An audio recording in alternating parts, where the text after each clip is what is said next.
नमस्कार. आपल्या आजच्या कथेचे नाव आहे रक्तपिशाच आणि या कथेच्या लेखिका आहेत भाग्यश्री परब. चला तर मग कथेला सुरुवात करूया. कांजीवर गाव इथे गेल्या काही महिन्यांपासून विचित्र घटना घडत होत्या आणि आजही असंच काहीसं विचित्र घडलं होतं. एका घराच्या अंगणात एक माणूस मरण पावला होता. त्याच्या शरीरात रक्ताचा एक थेंबही नव्हता. त्याची पूर्ण त्वचा स्पंजसारखी वाटत होती. त्याला चेक करण्यासाठी लॅबमध्ये घेऊन गेले तेव्हा समजलं की त्याच्या शरीरात एकही रक्ताचा थेंब नव्हता आणि ही केस पण अगोदरच्या केससारखीच होती. जेव्हा हे देव, तन्मय आणि श्लोकला समजलं तेव्हा ते एका नदीकाठी बसून यावर चर्चा करत होते. देव हा गावचा सरपंच. याची 10वी याच गावात झाली आणि त्याने पुढचे शिक्षण मुंबईला जाऊन पूर्ण केले. तिथेच एका अपार्टमेंटमध्ये तन्मय आणि श्लोकची ओळख झाली होती. तन्मय आणि श्लोक हे पोलीस साईडला होते आणि देव सायन्सची स्टडी करत होता. देवला आपल्या गावात अशा नव्या नव्या गरजा उपलब्ध व्हाव्या म्हणून तो सायन्स करत होता आणि त्याने करूनही दाखवलं. देवने गावात अशा अनेक गरजा उपलब्ध करून दिल्या होत्या, पण गावकऱ्यांना त्याने कधी माहिती होऊ दिलं नाही. याच कारणाने गावकऱ्यांनी त्याला सरपंच बनवून टाकलं. देव सरपंच आणि आपलं कर्तव्य अगदी नम्रपणे करत होता. देवला मुंबईहून तन्मय आणि श्लोक या दोघांना सोडून जाणं जिव्हारीच लागलं होतं, पण त्याला नाईलाजाने गावासाठी त्यांना सोडावं लागलं. काही दिवसांनी योगायोगाने तन्मय आणि श्लोकची ट्रान्सफर देव राहतो त्याच गावात झाली. पण अचानक काय झालं काय माहिती, विचित्र घटना घडू लागल्या. जे झालं ते देव, तन्मय आणि श्लोकनं समजणं अवघड झालं होतं. देव कंटाळून घरी आला. जेवण वगैरे करून झोपण्यासाठी रूममध्ये आला. देवचे आई बाबा कामानिमित्त बाहेर गेले होते, त्यामुळे तो घरी एकटाच होता. तो बेडवर पडून विचार करू लागला, कोण आहे हा जो असा विचित्रपट सगळ्यांना मारतोय. पुढे अजून काही घडायच्या आत आपल्याला काहीतरी करायला हवं, नाहीतरी असाच लोकांचा निष्पापपणे जीव जात राहील. विचार करता करता देवला कधी झोप लागली कळलं सुद्धा नाही. देव दुपारी झोपलेला असताना अचानक कसला तरी आवाज आला. तो उठून बाहेर येऊन बघतो तर एक मुलगी एका व्यक्तीबरोबर भांडत होती आणि तिच्यासोबत अजून 2 जणी तिला मिळून जोरात देत होते. देव म्हणाला, काका काय चालू आहे आणि इतकं का भांडत आहात? आज बायको नाही का भांडली तुमच्यासोबत जे यांच्यासोबत भांडताय तुम्ही? श्याम काका म्हणाले, देव तू जास्त बोलायला लागला आहेस बरं का आजकाल. मी का भांडू तिच्याशी? तीच सुरुवात करते. माझंच चुकलं जे हिच्यासोबत लग्न केलं. काका तुम्ही गेला आता, देव हसत हसत म्हणाला. श्याम काका उत्तरले, हो मी कधीचा गेलोय, तिच्यामुळे मला कुठे इज्जत पण नाही राहिली. देव म्हणाला, अहो काका पाठी बघा आधी. श्याम काकांनी मागे वळून पाहिले आणि त्यांचे बोबडीच वळली. तू पाठीमागे दुसरं कोणी नसून त्यांची पत्नी सुधा होती. सुधा म्हणाली, हो मीच आहे. अजून कोण हवं होतं का तुम्हाला? मी तुम्हाला बघायला बाजारात गेले आणि तुम्ही इथे माझंच गुणगान चालू केलं आहे तर. सुधा काकांना बोलून तनतनत घरी निघून गेल्या आणि श्याम काकाही सुधाच्या पाठोपाठ निघून गेले. देव हसू लागला. देवचं लक्ष त्या तिघींकडे जात होतं. देव त्या तिघींना बघत म्हणाला, काही अडचण आहे का तुम्हाला? त्यातली एक मुलगी म्हणाली, हो, ते आम्हाला त्र्यंबक काकांना भेटायचं होतं, पण हे काका कोण आहात कोण आहात विचारून हैराण केलं आम्हाला, आणि मग आमच्यात भांडण सुरू झालं. देव म्हणाला, ते माझे बाबा आहेत, सॉरी, त्यांना तुम्ही आता नाही भेटू शकत, कारण ते सध्या बाहेर गेले आहेत. दुसरी मुलगी म्हणाली, ओ गॉड, आता काय करायचं, इथेच राहावं लागेल आपल्याला, तोपर्यंत आपण आपलं काम करू. पहिली मुलगी म्हणाली, हो, आता दुसरा काही ऑप्शनच नाही आहे. देव म्हणाला, तुम्हाला काही काम होतं का त्यांच्याकडे? पहिली मुलगी म्हणाली, हो, ते आम्हाला इथे घडलेल्या घटनांबद्दल विचारायचं होतं आणि त्यांचा शोधही घ्यायचा आहे. आम्ही सायंटिस्ट आहोत. त्र्यंबक हे अगोदर सरपंच होते, तेही देवसारखेच समजूतदार, आणि त्यांनी गावाला आपलंसं करून टाकलं होतं. देव म्हणाला, ओ अच्छा, ठीक आहे, तुम्ही इथे बाजूच्या घरात राहू शकता, ते घर खाली आहे. देवने त्यांच्या मनातलं ओळखून त्यांना सांगितलं, मी सरपंच आहे बरं का या गावाचा, तुम्हाला काही लागलं तर सांगा. देवने सरपंच म्हटल्यावर त्या तिघीही शॉक झाल्या. पहिली मुलगी म्हणाली, सॉरी, ओळख करून दिली नाही आम्ही. मी शनाया, ही अपूर्वा आणि ही स्मृती. आम्ही मुंबईला राहतो. आम्ही इथे शोध घेण्यासाठी आलो आहोत, मगाशी सांगितलं ना तुम्हाला. देव म्हणाला, हो हो, तुम्ही राहू शकता इथं, माझ्याकडून ह्या कामासाठी होकार आहे. बाबांचं म्हणाल तर मी त्यांना कॉल करून कळवतो, इथे बाजूच्या घरात राहू शकता. देवने नोकरांना सांगून बाजूचं घर साफ करायला सांगितलं. थोड्या वेळाने घर साफ करून झाल्यावर त्या तिघेही घरात राहायला गेल्या. रात्री 1 वाजता सुधा काकू आपल्या घरी एकट्या झोपल्या होत्या. श्याम काका आपल्या शेताची राखण करण्यासाठी शेतात थांबले होते. सुधा काकू झोपले असतानाच अचानक विचित्र विचित्र आवाज यायला लागले. त्या आवाजाने त्यांची झोपमोड झाली. परत विचित्र भयानक हसण्याचा आवाज त्यांना ऐकू आला. त्यांनी घाबरतच विचारलं, कोण आहे? त्यांनी विचारल्याने अचानक आवाज बंद झाला. सुधा काकू घाबरून म्हणाल्या, आवाज बंद झाला, काही समजत नाही, कदाचित भास असेल माझा. त्या झोपायला जाणार, परत तोच आवाज आला. यावेळी तो आवाज एकदम जवळून आल्यासारखा वाटला. त्यांनी इकडं तिकडं बघितलं, पण कोणच नव्हतं. अचानक आवाज एकदम मोठा झाला, कोणीतरी हसत होतं. त्यांनी आपली मान घाबरत घाबरत हळूच पाठीमागे वळवली. मागे बघितले तर एक विचित्र आकृती उभी होती. त्यांच्या शरीरातले सगळे त्राण गळून पडले. त्यांचं डोकं सुन्न झालं, अंग पूर्णपणे कापायला लागलं आणि डोळेही मोठे झाले. समोर एका माणसाची विचित्र आकृती होती. त्याचं शरीर एका स्पंजाप्रमाणे मऊ होतं, त्यात रक्तच नव्हतं. डोळे पूर्णपणे खोल गेलेले होते. चेहरा सुकला होता. दात जणू कित्येक वर्षापासून घासले नसतील.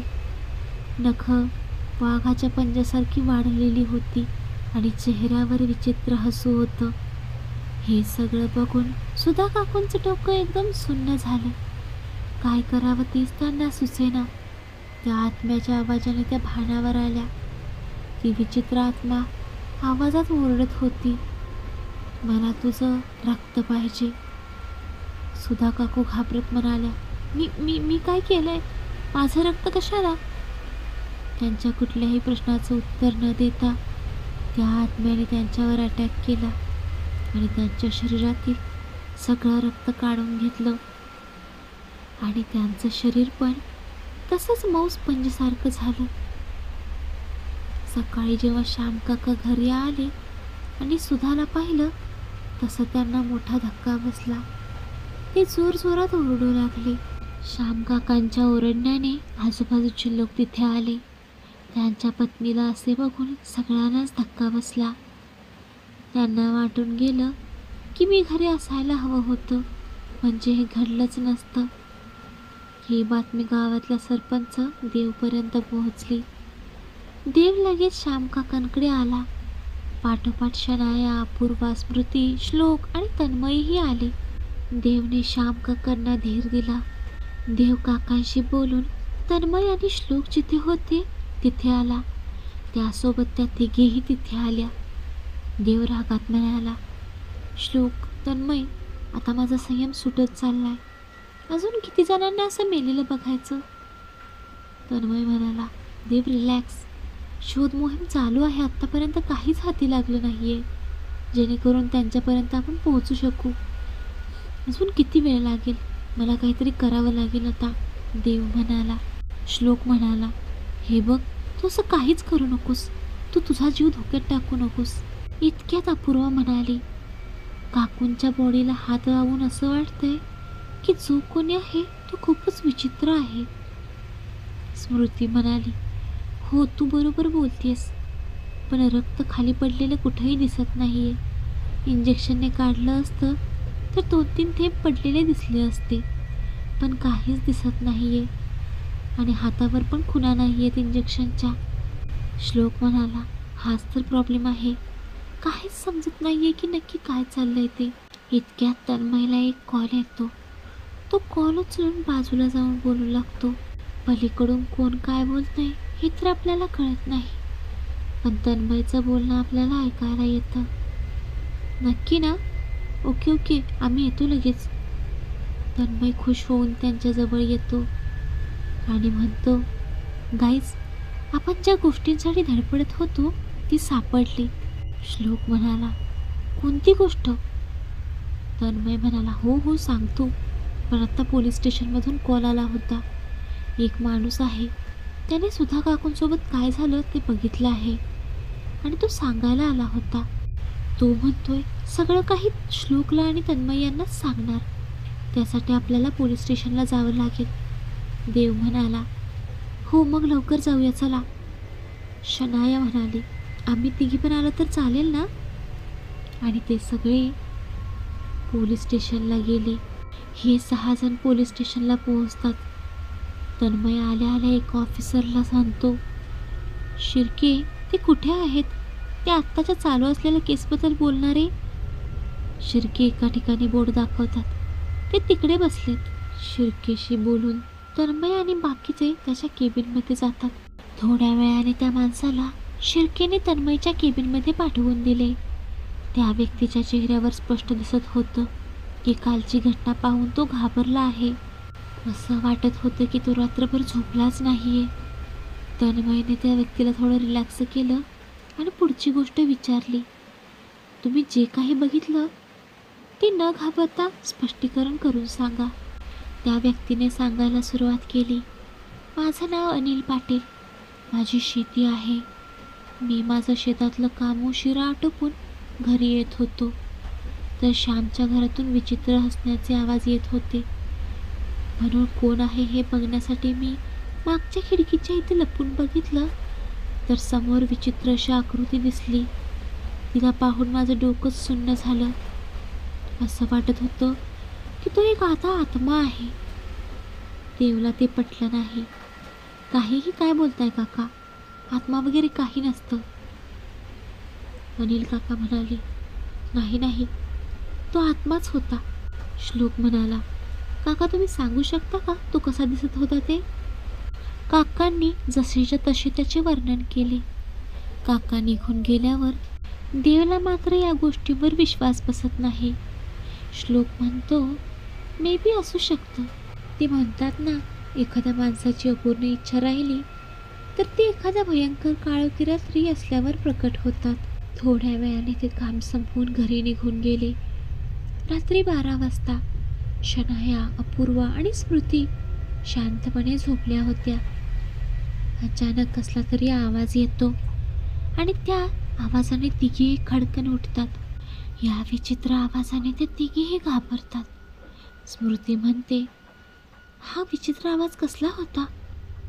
अपूर्वा म्हणाली, हो, खूपच भयानक आवाज आहे, पण हा आवाज येतोय कुठून? शनाया आपल्या स्तंद्रीत तो आवाज कुठून येत आहे याचा अंदाज घेते. आवाज बाहेरून येतोय, चला बाहेर बघूया. स्मृती घाबरते. नको नको, आत्मा असेल तर. स्मृती बाहेर जायला नकार देते, तर पूर्वा आणि शनाया तिला खेचून बाहेर घेऊन येतात. बाहेर येऊन बघतात तर कोणीच नसतं. तिघी इकडे तिकडे बघतात. तेवढ्यात अचानक हसण्याचा मोठा आवाज येतो. त्या तिघीही तचकतात. स्मृती म्हणते, असलं भयानक कोण हसत असेल यार. त्या शांतपणे आवाज घेतात, तर आवाज समोरच्या घरातून येत असतो. शनाया म्हणते, चला जाऊन बघू कसला आवाज आहे ते. स्मृती म्हणते, जाणं गरजेचं आहे का? एवढं बोलून त्या तिघीही पुढे जातात. त्या तिघी समोर असलेल्या घराच्या पाठीमागच्या एका छोट्या खिडकीकडे जाऊन उभ्या राहतात. जसं या तिघी खिडकीतून डोकावतात तसे या तिघींचे डोळे मोठे होतात आणि अंग कापायला लागतं. आतमध्ये एक विचित्र आकृती एका माणसाच्या मेंदूत एक बोट घालून रक्त आपल्यात घेत होता. मग त्या माणसाच्या शरीरातलं रक्त संपल्यावर त्या आकृतीने तसंच एका सेकंदात एका बोटाने हलका धक्का देत त्याला पाडलं. आणि बाहेर हे सगळं दृश्य पाहून स्मृती अचानक ओरडली. ती ओरडल्यावर लगेच अपूर्वा आणि शनाया तिला खेचून खाली बसवतात. पण या तिघींना त्या आकृतीने बघितलेलं असतं, त्यामुळे ती आकृती हसत हसत जवळ येते आणि तिघींचं अवसान गळून पडतं. तिघीही घट्ट डोळे मिटून घेतात. काही सेकंदांनी या तिघींना जाणवतं की कोणीतरी 3 हाताच्या अंतरावर उभं आहे. तशा तिघी हळूच डोळे उघडतात आणि मान फिरवून डाव्या बाजूला बघतात, तर जागीच सुन्न होतात. कारण ती आकृती त्यांच्या समोर येऊन विचित्रपणे हसत त्यांच्याकडे बघत होती. ती आकृती हळूहळू पुढे येत चालली आणि काय करावं हे त्या तिघींना सुचेना.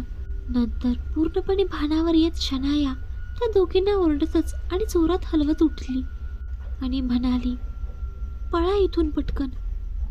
तसं तिघीही पूर्ण वास्तवात आल्या आणि तिथून पळत सुटल्या. या तिघीही पळत असताना त्यांच्यासमोर ती आकृती येऊन उभी राहिली. तशा या तिघी जागीच थांबल्या. ती आकृती हळूहळू पुढे येत होती आणि या तिघी मागे जात होत्या. मागे होत असताना शनायाचा एका बाटलीला धक्का लागतो आणि ती बाटली आडवी होऊन पडते. त्यातलं सगळं द्रवपदार्थ त्या आकृतीच्या दिशेने वाहत जातं. त्या वाहत येणाऱ्या पदार्थाला बघून ती आकृती घाबरून तिथून गायब होते. त्या आकृतीला गायब झालेलं बघून या तिघीही पटकन घरात येऊन दार बंद करून घेतात आणि सुटकेचा निश्वास सोडतात.